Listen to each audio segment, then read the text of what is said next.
Greetings, Science Fair coordinators. This is Frank McDonald, your Instructional Officer for Secondary Science, and this is our first SISD Secondary Science Fair Coordinator meeting of the 2021-2022 school year. On today's agenda, we'll be covering your coordinator responsibilities.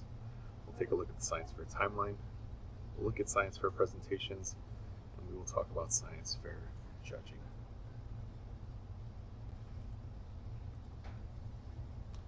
To accommodate this course, we are using Schoology, and there are two codes. I've created a course for our secondary SISD Secondary Science Fair 2021-22, and there's two sections in it, one for our middle school teachers, and this would be your access code to get into that course, and one for our high school coordinators, which this would be the code for that. I split it because last year I had some information that would be specific to middle school or specific to high school. But in this case, generally speaking, in this course, you'll receive all the same information if I want you to receive all the same information. Just a sneak preview of what it looks like. If I drag this over here, this is what our course would look like. And you can see that there are several areas, several folders. There's information here that you can revise to fit your campuses and send out to your teachers or to your students. Judging documents, these are the documents that we'll be using for judging for the district level if you choose to use those for your campus level fairs. Information that is provided from Science Fair Meeting 1, which was today, and then we have information from Science Fair Meeting 2, which will be in September, and our third one, which will be in October.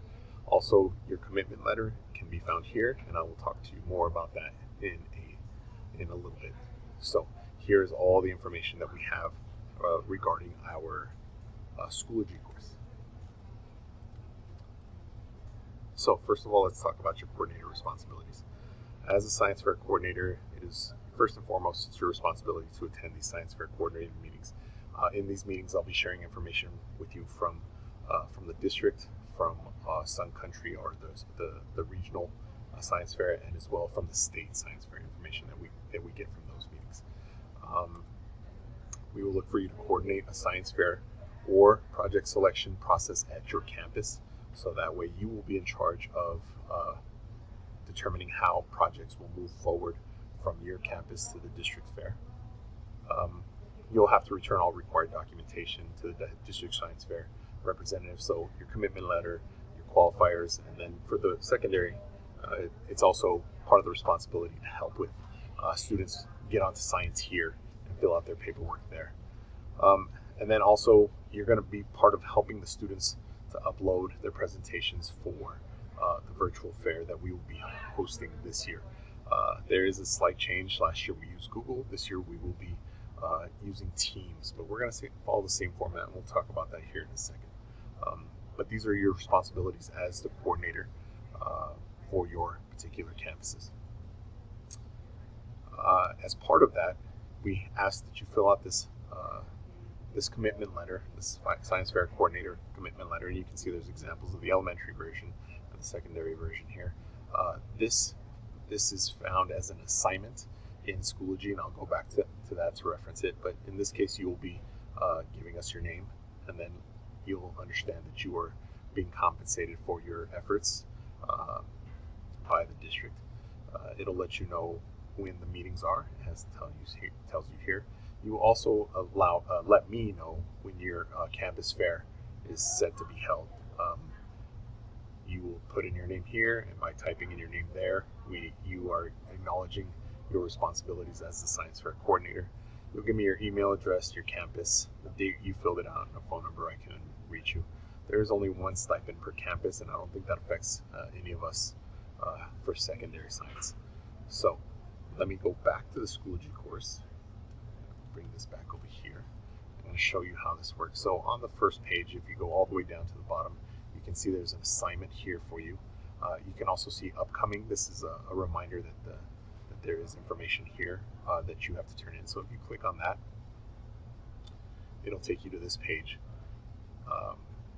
You'll determine whether you're high school or secondary, and you'll be able to click on the link, the attachment, and it'll pop up as a Word document. You will fill out this Word document, deleting the areas here and filling in your information. So as you start to type, this will stay here, but you'll have to delete that stuff. You don't have to worry about the highlighting or anything like that. And you'll fill out the information. You can see in this document there's no place to save, but once you have filled it out, you can go back to here, and on the student version, on the version that you'll see, you'll have a submit button. All you'll do is you'll click that submit button, and it'll be able to show that you have turned in your assignment. I will be able to check here. As you guys start to join the group, your names will be filled out here, and I'll be able to see who has turned in what, and that way I can reach out to you. If you have any issues, if you just want to take a screenshot of the letter once you filled it out, if you're having submission issues, you can do that and send that to me, and I'll mark it off and I'll hold on to those. But I'm trying to model this Schoology and see how this thing works. So this will be our first assignment on Schoology. Let's take a look at our timeline for this year. Last year we kind of mixed things up, and we had our middle school fair go first and our elementary fair go second. And the high school fair wrapped up our district fairs. This year we're going to go back to a more traditional way of doing things, where elementary will kick things off in November, early November. Middle school will follow not too far behind in November, mid-November, for our science fair. This is, again, after our intersession. We're looking at Friday, November 19th to have all campus fairs wrapped up and finished. So this is right before Thanksgiving break, so right before the week that we go off on Thanksgiving. When we come back from Thanksgiving, names should be submitted. All names should be submitted. At that time, we will have that whole week to start the uploading of submissions, and we are going to upload to Teams. We were told by Microsoft Teams that we can use their format. The biggest drawback was getting judges from outside of our network, outside of SISD, to join, and we were told that is a possibility, so we are going to explore that this year. It will be 2 assignments, one for Judge 1, one for Judge 2, very similar to last year, and the students will upload their submissions to that. As you turn in their names, I will start to enter them as students, so they will be able to see where they are. I will start a Teams, one for every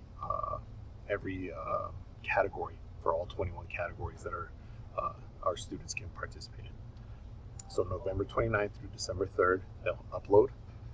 Saturday, December 4th, I will have judges training via Teams. So I'll hold an hour-long training explaining to them how they're going to judge, how they're going to access the students' projects. And then between the 6th and really, truly, they could start immediately after the judges training on the 4th. But from officially, we'll say the 6th through the 11th will be the judging for the district science fair, including sweepstakes judging. I will be holding office hours on the week of December 1st through December 3rd. So then those office hours are to provide any support. I'll be there from 3:30 to 5:30 every day, or for 3 days out of the week. And then on Saturday, I will host open hours again after the judges training, probably from 10 to 12, and this 12 is flexible. I could stay on a little bit longer, and I think those of you that know that were part of it last year, we were on at all different hours trying to get kids squared away and uploaded for the different fairs that we were working on. So here is our timeline for middle school. When we look at high school, now we're going to kind of push it to the end of January. So Friday, January 14th, all fairs or this project selection processes should be wrapped up. Names should be submitted by January 18th. From the 18th to the 22nd of January, we will upload on Teams. January 22nd, I'll have judges training via Teams. And January 24th through 29th, we will have judging for the high school science fair. I will have office hours on the week of January 18th, or January 18th to January 21st from 3:30 to 5. Also, I will have them on the weekend, that's Saturday, after the judges training from 10 to 1. Again, this end time is flexible. For sure, I'll be on at least this amount of time. If I need to stay on longer, then we'll stay on longer. Just let me know. We can make any special arrangements. but I will make myself available for those. Here is the information for our secondary science fairs. We'll host the meetings together. We'll have the same meetings for both high school and middle school. We'll cover the same things, but you can see the campus completion, November 19th for middle school, January 14th for high school. The dates to submit campus winners to me for both high school and middle school. Upload dates here for both levels, and then the judging dates for both levels as well. Sun Country Science Fair, right now the tentative date is set for February 26th. They are set for one day at this point, but things could change. It could go back to a virtual fair, so maybe a little bit longer of a window for the Sun Country Science Fair. The submissions have not changed. So junior division is accepting 2 projects per category for a total of 42 junior division projects and 2 projects per category for the senior divisions so the 42 high school projects. Because they're not changing, we are not going to change our submission as well. So our submissions from the campus will mirror this as well. So for middle school, we're looking at 2 projects per category from all your students from 6th, 7th, and 8th grade. We're looking for your best 2. They're all competing against each other there at the campus level, and you'll send us your best 2. For the high schools, you guys will have your kids from all levels compete, and you'll send us your best 2 projects per category. Looking at the State Science Fair, the State Science Fair has made adjustments again. This is the 3rd year that they've done it with a different format, 4th year that they've had a different format. So here's what they're looking at. They are looking at round 1 being virtual. They are accepting more entries this year for round 1, but it will be like it's been for the past 2 years. We will send in a virtual poster and a video by March 1st, which gives us not a whole lot of turnaround time from Sun Country to that date. They will judge from March 4th through 9th, and based on data, they will give scores like we do at our Sun Country and at our district level. That will determine who moves on. Normally, science fair at the State Science Fair, the judges will kind of get together and talk and discuss the different projects. But in this case, for round 1, they're going strictly off of data. Here's where the fun begins. They will let us know who has moved on to round 2 2 days after they wrap up judging, 1 to 2 days after they've wrapped up judging for round 1. The fun begins because it gives us 14 days roughly to make sure that we have hotel and travel arrangements for whatever number of kids have moved on to round 2 and possibly to round 3. Round 2 and 3 will be face-to-face in College Station, following the similar format that they had when we went up there a couple years ago. So the fair will be held in Kyle Field, which is the football stadium. There will be 500 total projects that move on, 250 from each division, from the junior division and from the senior division will move in. Senior division will be in the Hall of Champions, which is downstairs, and the junior division will be upstairs, like it was 2 years ago when we went. What they're trying to do is they're looking to improve on spacing. So what they discussed was 1 project per table or 2 projects per table as opposed to the 3 that they normally have. So they're looking to space out the number of kids competing inside those facilities. They told us 10 to 12 projects will move on per category onto round 2. And they will let us know on March 10th and 11th for round 2. Round 3, we will be let known on March 25th, who will be moving on to the blue ribbon round on March 26th. So for any travel purposes, the travel really doesn't change. We would still leave on Thursday, the 24th. We would register. I think the 25th is a. Let me confirm. The 25th is a Friday, so we would drive up on Thursday. would compete on Friday. We would see which kids move on to Saturday, and then we would most likely come back on Sunday. They don't have any plans for an awards assembly, neither does Sun Country, and neither do we right now, a live awards assembly. So we'll kind of follow the same thing that we did last year as far as a video award presentation. But this is where Texas is, where Texas A&M is as far as the state science fair right now. As we held our first meeting, numbers of COVID were going up in Austin and other parts of Texas. So the hosts are aware of this, and they are going to do what's in the best interest of kids. So just like everything else in the past year and a half, this is not set in stone. So we have to be ready to be flexible if things do change. I'll tell you right now, I have booked buses for these kids, and I'm in the process of booking rooms at the same hotel at the Texas A&M conference, hotel and conference center, which is very nice. I think a great opportunity for our kids.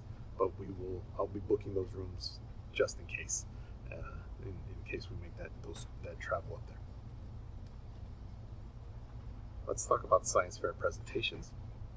We have 21 categories that our kids can compete in. These are the major categories according to International Science and Engineering Fair. If you were to go to their website, you will find that these categories have subcategories.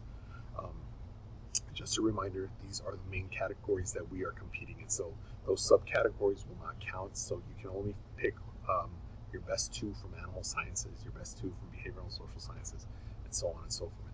Not any of the subcategories. So if I have two animal sciences and they fall into different subcategories, that's fine. I'm sending those best two. But if I have a third one in a subcategory, I cannot send that one. I have to determine my best two for animal sciences overall. Each campus will send 2 students per category for a total of 42 per campus. Remember, 42 is the magic number. That's the number we want to get to. Again, your campus will decide who participates and how they participate. So whether it's all your kids or it's your pre-AP students or your GT students, that is a campus decision. At this point right now, because we will be virtual, I don't think boards are necessary, and boards won't be necessary until we find out who's moved on to round 2 of the state science fair. So that's going to be part of the challenge as well. So right now, having the PowerPoints are going to be good enough until we move on to the state round 1. In your Schoology, you have a folder that has revisions, paper documents for revision. This is an example of this. Here's a science information packet. In this packet, it'll let your parents know that students in grades 6, 7th, or 8, 9, 10, 11, 12 are participating in a virtual middle school / high school fair. You guys can change all these highlighted areas to suit the needs of your campus. It says here, this is all students will be required to complete an individual science project. Again, this is your campus decision. We want to make sure that you understand that this is not a district mandate. This will be determined by your campus, by the admin on your campus, who participates and how much they participate as far as in the science fair. So how grading will go, just a reminder, at the high school level, any pre-AP courses, it talks about in the description of the course, it talks about having to do hands-on projects, which the science fit project would fulfill that requirement as part of a pre-AP course. So just kind of keep that in mind. But this is, again, a campus decision. You guys will determine how this goes. So get together with your admin to determine who's going to participate in the science fair. As far as the science fair presentation, we did have one change here. Last year we kept it to 11 or 12 slides. But what we did is we took that off because that wasn't really scored. So we've opened that up. We want to make sure that we're keeping the guts of the science fair, the highlight. We don't want any fluff, just like we would want to avoid on the board, on an actual board itself. So we want to avoid that in the presentation as well. We are going to kind of corral the number of slides because they will still have to stick to the maximum presentation time of 5 minutes. So kids will be making the oral presentation, the video that will be included with the PowerPoint, but it is a maximum of 5 minutes, and going beyond the 5 minutes will affect their scoring.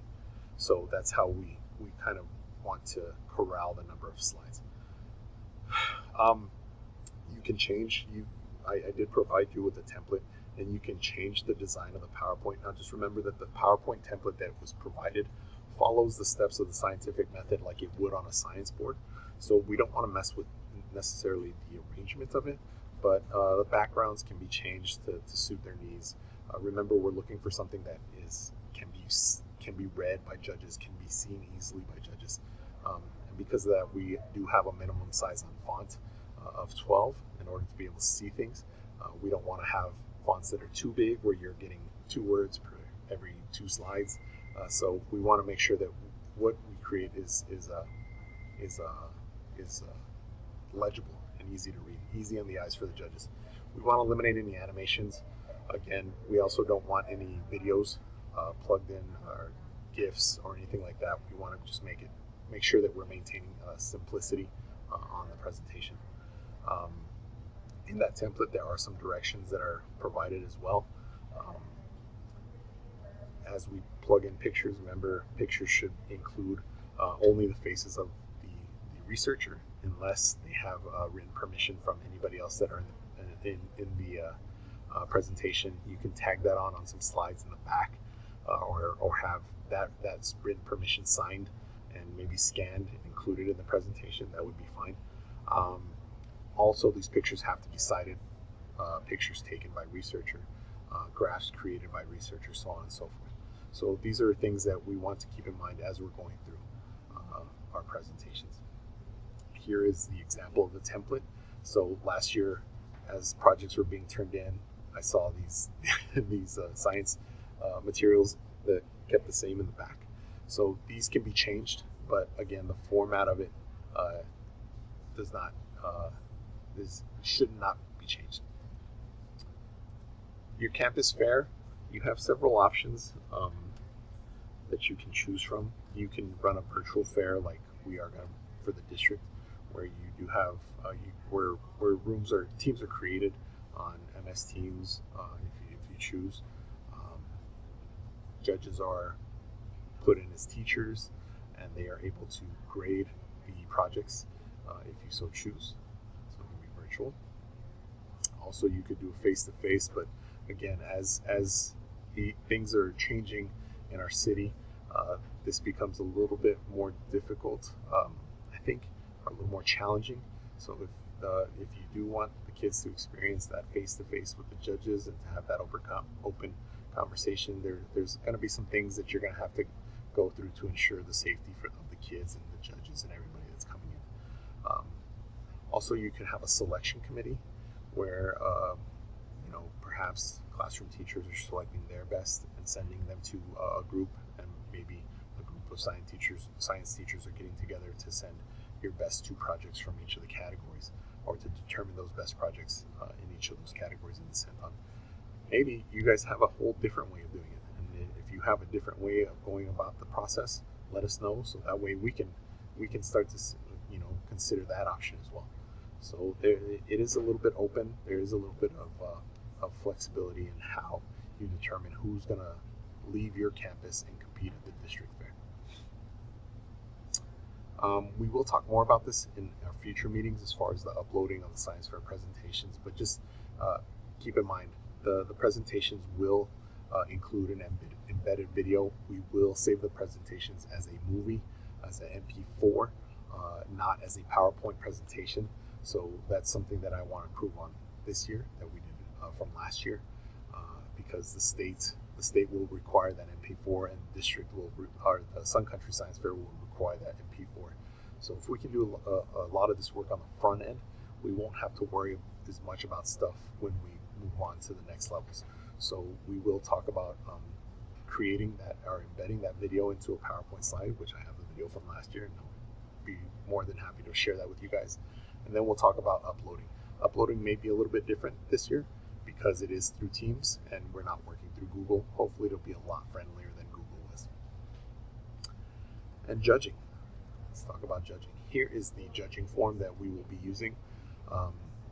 It has been modified to fit a virtual format. When we talked about staying within the time limits, if we go down to the presentation and we're looking at number 15, we're looking at, did they stay within the 5-minute time limit? The answer is yes for 5 points and no for 1 point. So we can kind of see this will play a role. And you know, I had some high school kids that forfeited these 5 points and were more than welcome to take the 1 point to be more explicative, I guess, of their project. They sacrificed these points here in order to make sure that they did a good job of explaining what their project was. So that's going to be up to the kids on how they go about that. But you can see everything else that the judges are going to be looking for as far as the rest of the board. We're looking at research problem, design and methodology, execution, data collection, and presentation. But that presentation carries a little bit of the heaviest weight there. Excuse me. As always, we are looking for judges.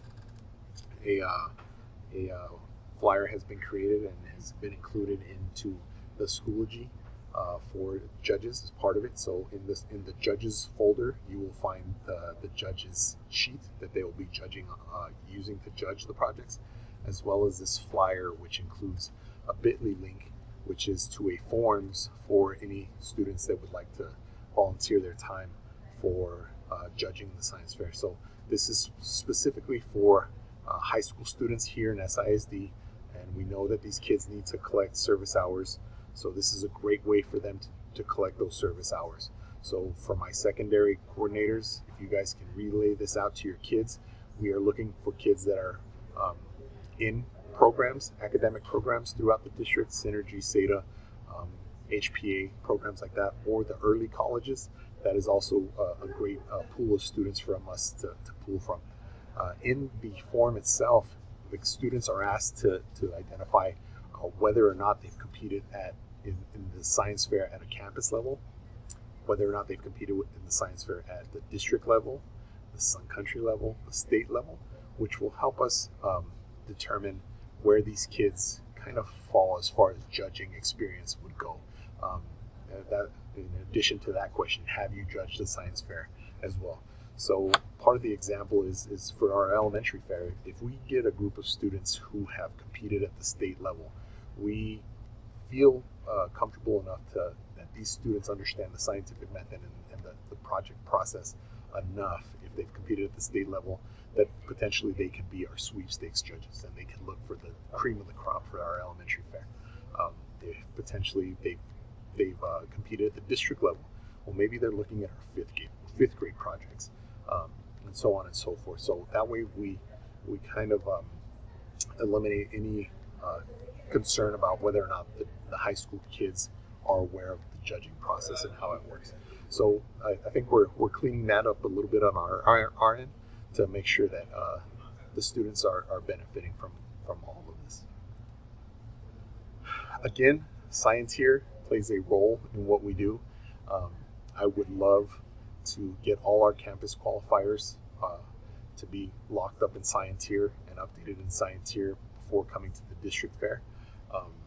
I understand that there are some things that are a little bit challenging on that end, especially with a large group of kids, but I think it can be done as you were going through the process of having the students turn in different portions of their science fair. If that's the process that you're electing to do, you can check all those things through Scienteer. So eliminating paperwork, actual paper, you can see their entries through Scienteer when they're talking about what is their question, what is their hypothesis, what are their materials, what are the procedures. All that can be done through Scienteer, and I think that would be a great way to approach it. I did include in our Schoology courses for meeting number 1, under meeting number 1, a PowerPoint that was created by Miss Martha Waters, and I kind of adapted it to incorporate all levels, both our secondary levels, middle school and high school, as far as how students are to enter things into Scienteer, a little tutorial. Also, I created a tutorial video based on that PowerPoint on using Science Here and how we can go about that. As of right now, as of this recording, I have not opened up Science Here, but by the time you get this, hopefully by the end of the week, this week, I will open up Science Here and it will be available for everybody to start accessing. I do know that we have some new coordinators, and I will have to get with you guys to kind of explain that process, and you may fall under a different category. There's a lot of things to being a science fair coordinator, which you're about to find out. And at this point, I don't want to worry you with Science Here, but it will have to become part of the process once we move kids from our campus fair to our district fair. There are some practices. Best practices would be for Science Here to start at the beginning, but we can kind of work around that for those of you that are new. I think those of us that have a little more experience with it can see how this can be used easily and upfront. If I have high school coordinators that are getting 400 kids signed up on Science Here, I think we can get 100 kids at the middle school level signed up on this as well.